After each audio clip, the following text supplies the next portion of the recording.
नमस्कार मित्रांनो, स्वागत आहे राहुल गोट फार्म यूट्यूब चॅनलवर। तर मित्रांनो, आज या व्हिडिओमधून आपण सुबबूळ कटिंग केल्यावर आपल्याला जबरदस्त असा काय फायदा होणार आहे हे आपण आज या व्हिडिओमधून बघणार आहे। तर मित्रांनो, सर्वप्रथम आमच्या चॅनलवर नवीन असाल तर चॅनलला सबस्क्राइब करून ठेवा, जेणेकरून तुम्हाला अशाच प्रकारचे नवीन व्हिडिओ पाहायला मिळतील।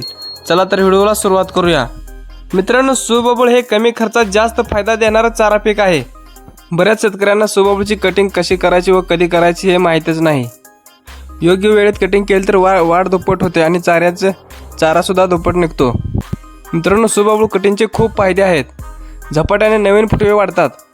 सुबबूळ कटिंग केल्यानंतर मित्रांनो, खाली खोडाला सुद्धा जोरात फुटवे येतात। सुबबूळचं झाड पानाने गच्च भरते आणि मित्रांनो, सुबबूळची कटिंग केल्यानंतर जो नवीन फुटवा येतोय त्यामध्ये सर्वात जास्त प्रोटीन असते आणि जास्त प्रोटीन असलेला चारा शेळ्यांसाठी खूप मस्त आहे। तुम्ही एकदा लागवड केली की सारखं कापता येणारे हे पीक आहे। आणि मित्रांनो, सुबबूळ कटिंग करताना जास्त उंचीवरून कट करू नका, 4-5 फुटावर कट करा, तुम्हाला कापायला सोपं जाते।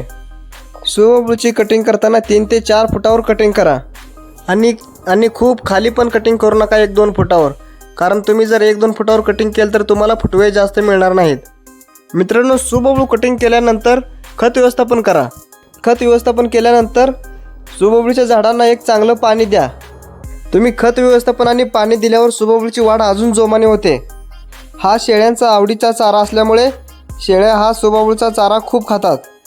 या सुबबूळच्या चाऱ्यामुळे शेळ्यांना दूध वाढीमध्ये खूप फरक दिसतो।